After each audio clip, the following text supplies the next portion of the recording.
Nice to see you all. Thanks for coming.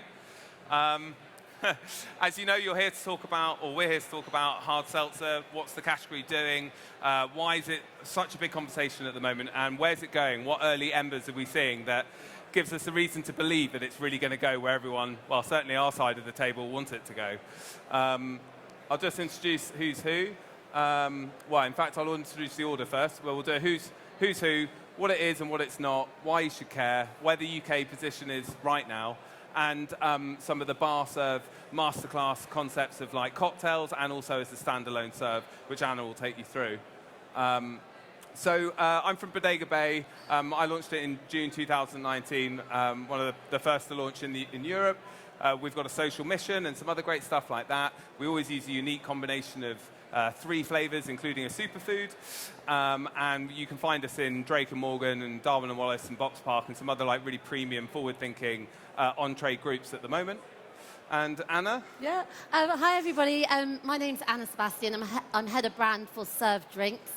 So we're just over here on the screen. So essentially refreshing alcoholic sparkling water. It's around about that 4% ABV with no sugar. And one of the big things about us that we always love to talk about is the fact that we use wonky fruits to get our flavour from. We're also co-owned by the singer-songwriter Ellie Goulding, who kind of really embodies our message of sustainability as well. Brilliant. There's a bit of confusion as to what exactly a hard seltzer is, and there's no dictionary definition. It is a catch-all term for a mixed alcoholic drink that has a small part of alcohol, sparkling water, and then natural flavors. But crucially, nothing else. No added sweeteners, sugars, colors, preservatives. So it ends up being naturally low calorie and low sugar. It's the name given to this exciting new trend that really in the States over particularly the last 3 years has gone from a pretty slow start to going absolutely bonkers. And it's one brand in particular has driven a lot of its success in the US. They're called White Claw.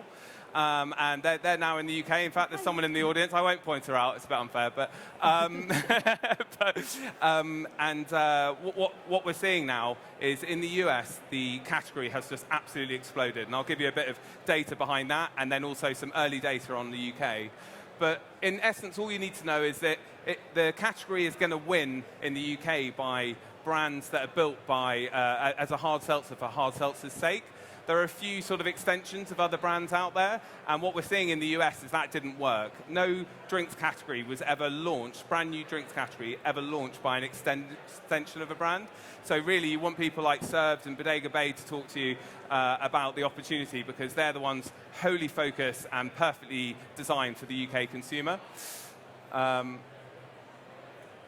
terms of why you should care, so this is some data as to why you should care. Morgan Stanley in the US have predicted that the category could grow to about 20 billion by 2025. And that's based on the fact that so far, even Goldman Sachs are touting that they believe it can take 50% market share out of beer. To date, this data is obviously accurate up to here. They did $4.5 billion. And just to give you a bit of insight, like the UK fruit cider market's only $2 billion, and they're double the size of that in the US, albeit a much bigger country. This number, for what they're looking at, about 7.8 billion in 21, is on the right run rate, and so that's actually looking quite likely. And so where the killer stats are, the really easy ones to remember are, there is now more hard seltzer litres sold in the US than vodka. All channels, whole country, more litres of hard seltzer are sold than vodka. It's astronomical. And in fact, about 10% of the beer category has hemorrhaged into the hard seltzer category in the US. So with all that happening, with the market share that's being stolen from beer in the US, naturally brands like us and Serves have launched in the UK. A White Claw and some other American companies have come over.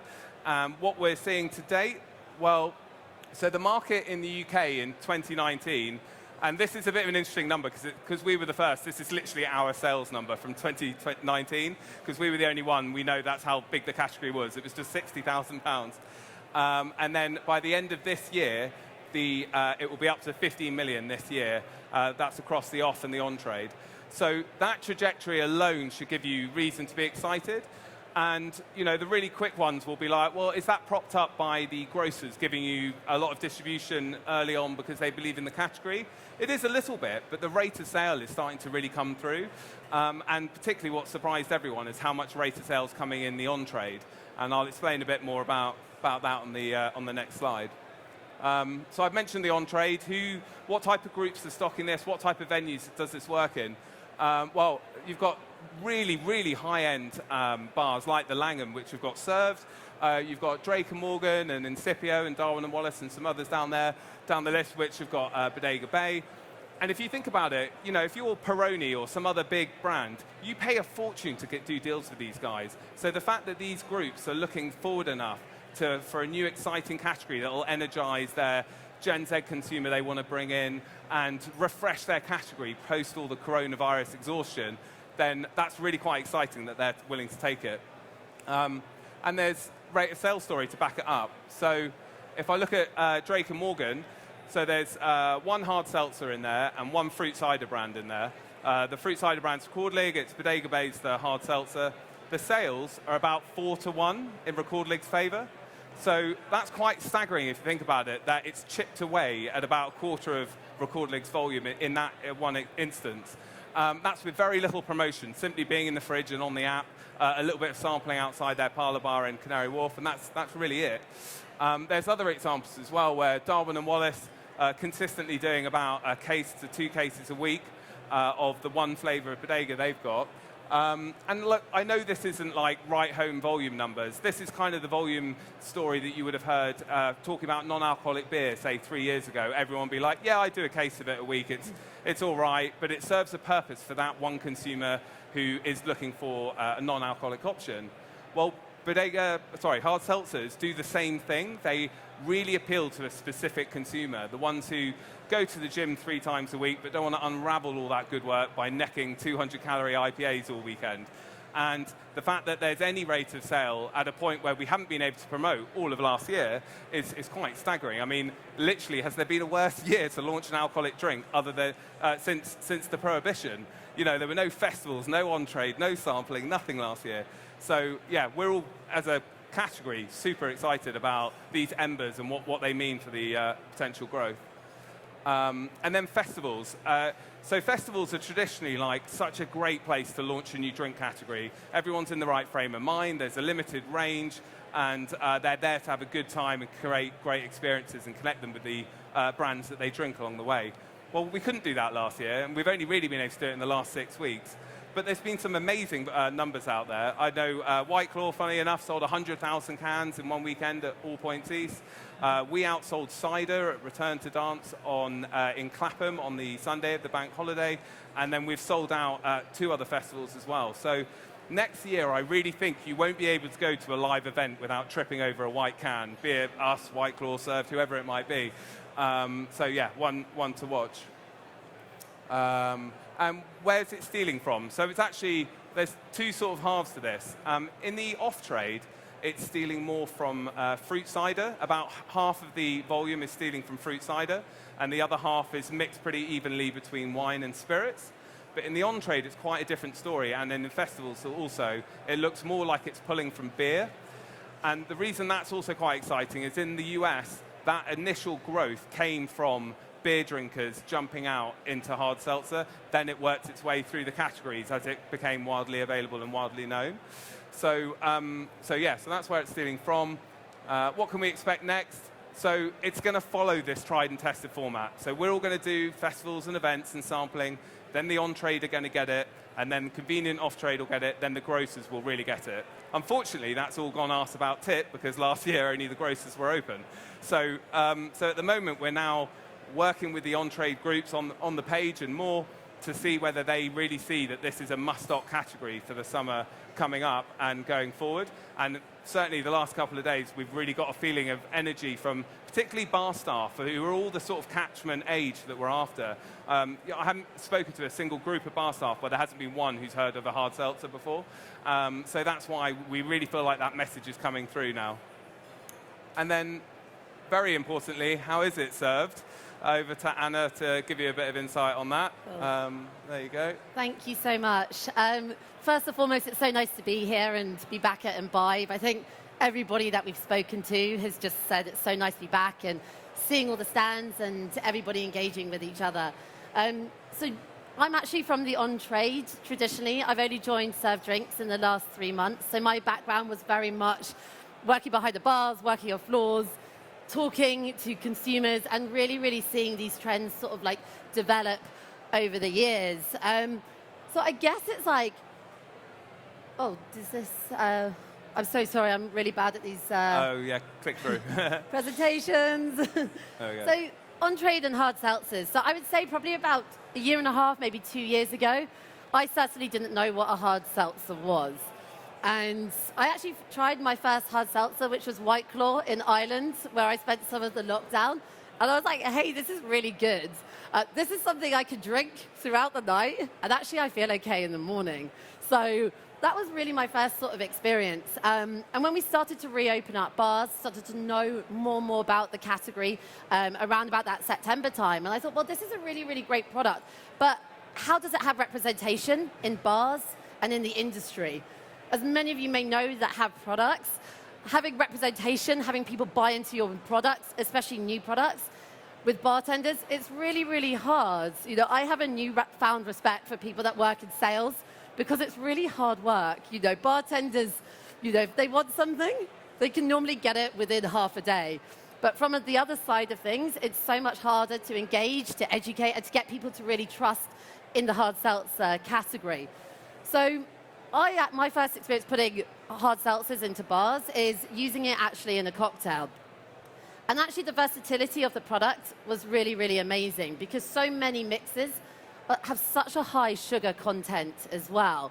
So this was a really, really nice alternative. And we actually did like a really cool sort of like twist on it was like a twist on a vodka Red Bull, but a really high-end, nice one, part of a disco drink sort of vibe.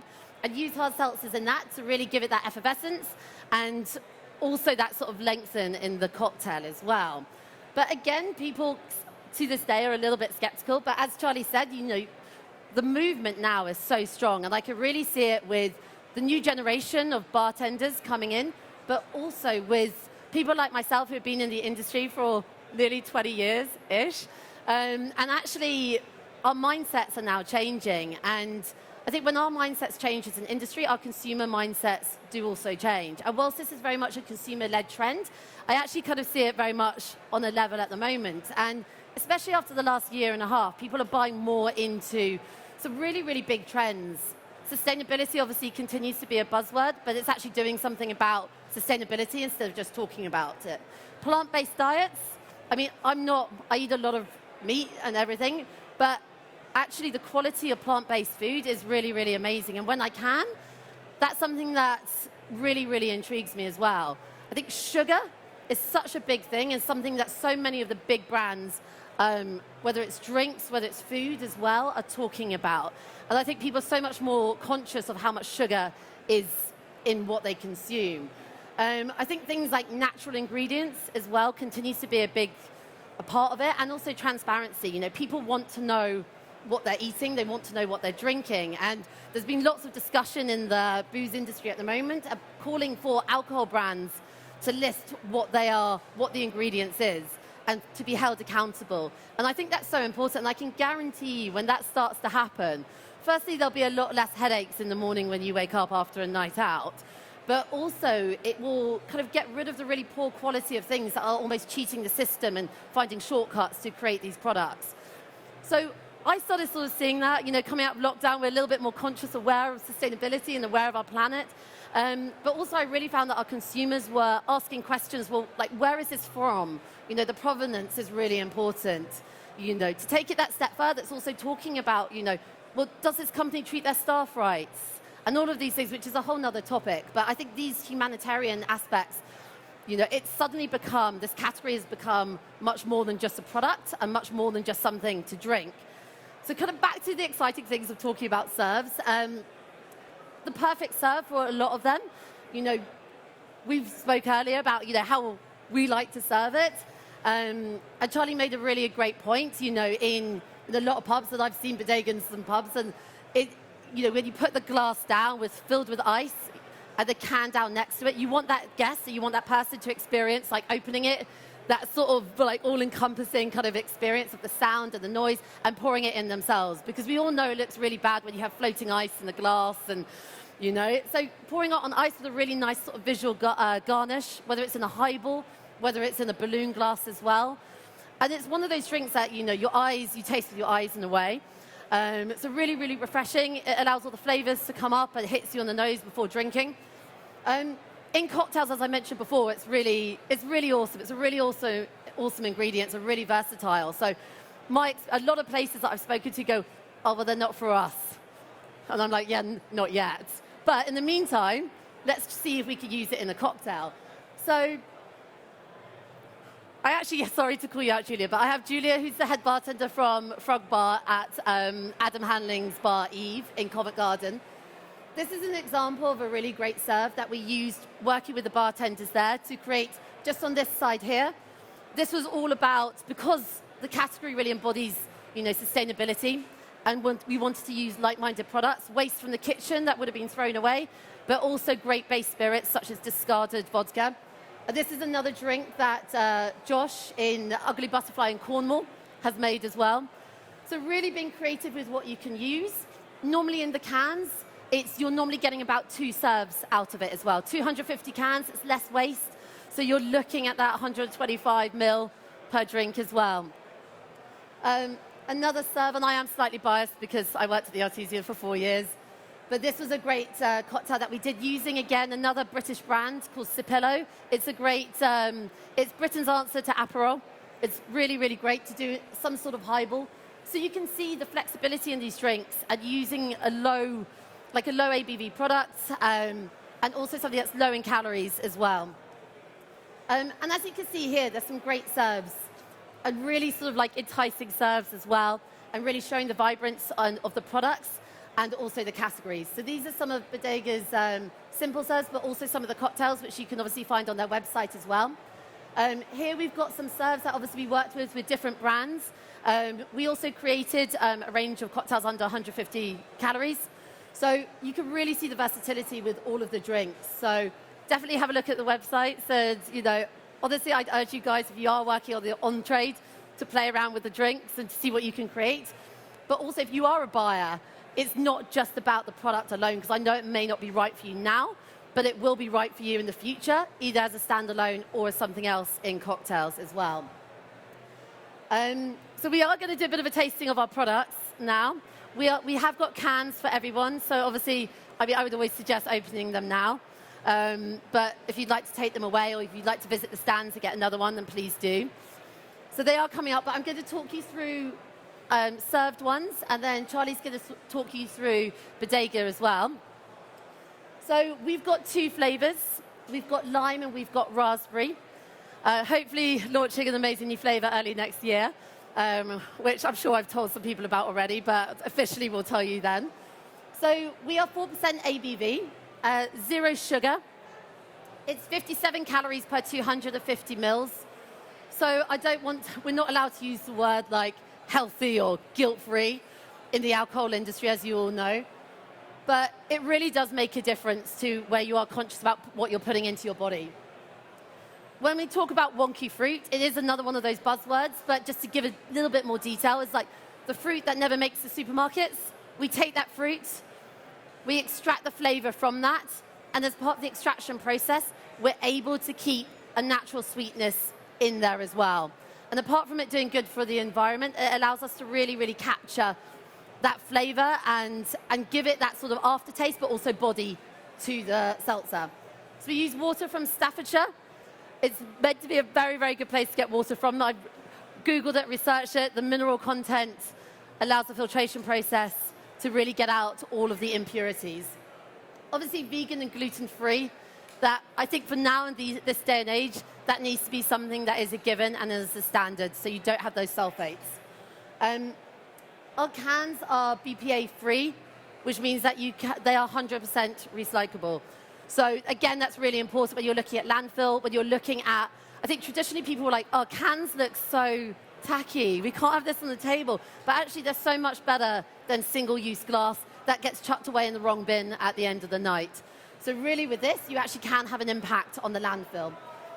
We use a quadruple distilled spirit that we created ourselves called Served Pure. It's actually allows us to kind of not add anything else in there, so the spirit really speaks for himself. And then 5% of profits go back to environmental and natural causes as well. So again, as I said in the beginning, that leading with that sustainable foot is really, really important for us. So I hope you guys enjoy. Like, I'd love to hear what you guys think is your favorite sort of flavor. Oh, thank you so much. But I'm going to hand it back to Charlie now. He's going to talk you through the amazing range of Bodega Bay as well. Bro, thanks a lot. Cheers. Thank you. So, look, calling a spade, you will have noticed there are certain things that are commonalities amongst hard seltzer, and that's cool, because that's what defines it, right? So most of them are, all of them are under 100 calories per can. All of them are very low sugar, about 80% less sugar than a fruit cider, mill to mill, or a third less carbs and calories than a beer or wine. The things that stand out different in the way that Bodega Bay approach, we're very hell-bent on having a unique combination of 3 flavors rather than like a bold one flavor option. So, and to that end, we always include a superfood as well, or a premium botanical like mint or acai berry or goji berry. So yes, you've got elderflower, lemon, and mint, apple with ginger and acai berry, and cherry with mango and goji berry. As I say, a lot of the other stuff is what we have in common. Our alcohol base is a bit different, actually. Although, ironically, we're all very good at trademarking our alcohol-based names because it's just so much easier than trying to explain it from scratch every time.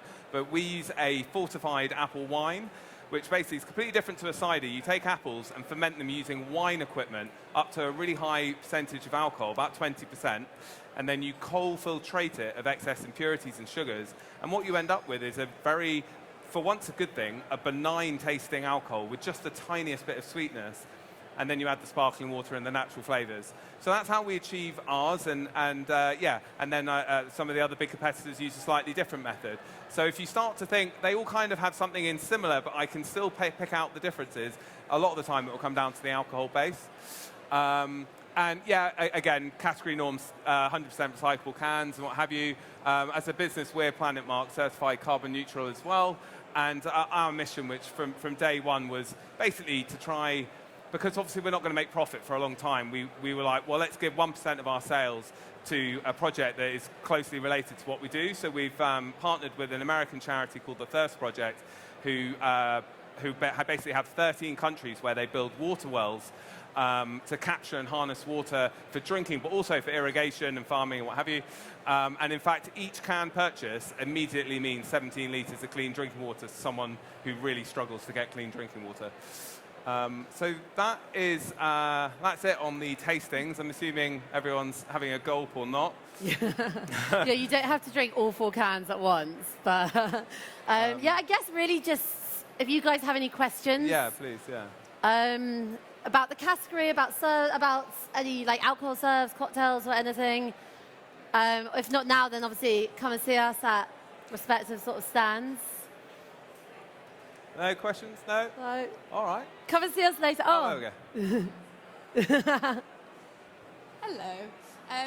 My question is, how do you see hard seltzers sitting in between the on-trade and off-trade? Where do you see that kind of percentage split between where it will be drank? Yeah, that's a good question. I wouldn't be able to say a percentage, but I think especially in the last sort of 6 months, I've really started to see the on-trade catch up with the off-trade, and actually more and more people. And I think they're going to come hand in hand, and people going into bars and asking, do you have hard seltzers?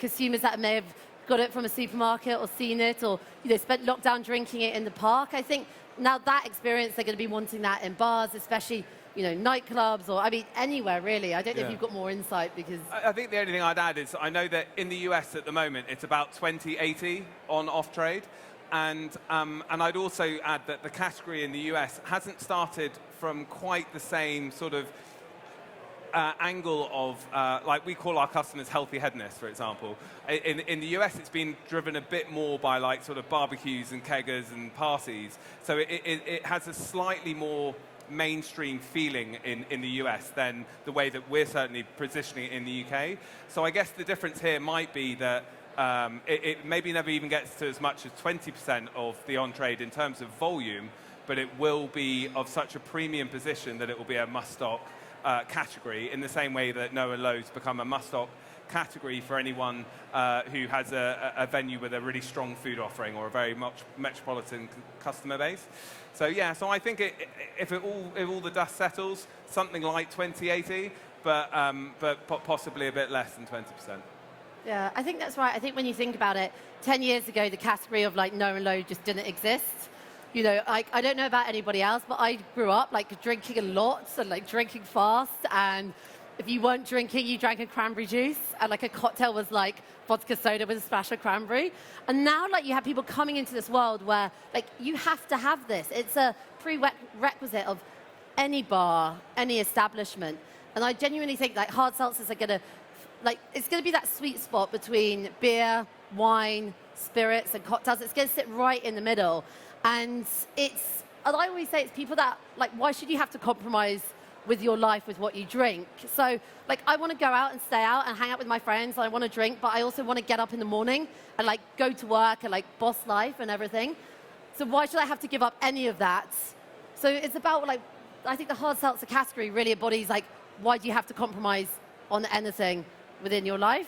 And as I said earlier, it's not, you know, there's many products, and I think it's about the lifestyle that comes attached to it. And I think more and more places, like, hopefully are going to be stocking lots of hard seltzers. So if you do want to stock it, like, come and see us. Yeah, give us a buzz. But yeah, I think that's it. I don't know if you've got unless there's any else, other questions. Hi, so I'm curious to hear what you think is the biggest obstacle for hard seltzers currently and how those might be overcome, especially for smaller, independent hard seltzer brand like yourselves and My Brothers and I's. Yeah. Yeah, go for it, please. So the most sort of short-term obstacle at the moment is because the category has had such like bonfire, phenomenal success in the US. I think everyone in the trade is seeing this as something that can rush its way to the same level of success. And I think the biggest worry I have is that the wrong venues take it early and it doesn't work, so they delist it. And then in a couple of years' time, when they really should be listing it, they'll be slow to pick up again. So that's why, and I know that Serve Guys will be the same, we only talk to a retailer we think, or an on-trade venue, that we think could work with this product. We're not trying to get it in the Dog and Duck in Salisbury. You know, it's just not, it's not going to work there yet. And everyone, you know, even the fastest category launches, things like fruit ciders, which kind of went from obscurity to very mainstream, they still took 3 years. And they, you know, and people already knew what a cider was. We're having to educate about, you know, what it is. But it's funny I mentioned cider. So basically, this helps sort of gauge why we're all in this and why so many people in the trade are into this. When we used to sample, so I was the fourth person into Kopberg, and when we used to do sampling at a festival, and everyone was like, "You're selling what? A Swedish pear cider?" And this is when everyone had just got their head around putting magnets over ice. They honestly thought I bumped my head, and I was like, no, you've got to taste it to understand it. It is a completely different liquid to a conventional image of a cider. And they'd taste it, and they'd be like, wow, that's amazing. That's a unisex drink with really easy to acquire flavor. And fruit cider have had that crown for about 10 years now, and what's been bubbling in the background is this convenient and wellness and well-being trend that has now moved everyone to look for what the next thing is, and that is where hard seltzer parachutes in perfectly, because it has a unisex appeal, it has an easy-to-acquire taste, but it has 80% less sugar. And at any one time, there always needs to be that sort of go-to category that is unisex and easy to drink. In the 90s, it was Alka-Pops. In the noughties, it was fruit cider. While everyone's seen this, health consciousness has shot through the roof, hence No and Low and veganism and all the rest of it, then where's the alcohol answer? It's this category. So I think as long as you know your consumers would agree with everything I've just said, you're the right venue. And being honest, it's metropolitan, it's, you know, it's urban ABC ones at the moment and what have you. But just like fruit cider, it will be in the countryside and the less urban areas within the next 2 or 3 years. So I think it's just about expectation of who's talking to who when. Yeah, I think also education for not just on-trade, but also sort of like off-trade as well. I think that's so important. I think it's building that trust. You know, I don't know if there's any bartenders here, but, you know, I'm very stuck in the way about how I drink my martinis, and it's about kind of finding that way in, and sometimes it's not the obvious way in. I think with any small brand, maybe it's not just about putting the product in front of somebody, but it's about, well, the product comes with this lifestyle and everything else that comes with it. So I think there's that element of it as well. And I think, like Charlie said, timing, you know, and I think just always try to be on someone's radar as well. And that may be sending 5 emails without getting a reply, but that last email that you send, maybe that last email that gets you into a venue or gets you into a festival and so on and so forth. So, cool. Yeah, I think that's it. Unless anyone has any questions, just thank you so much to everybody. And yeah, great to be on stage with Bodega Bay and to kind of spread the love about hard seltzers.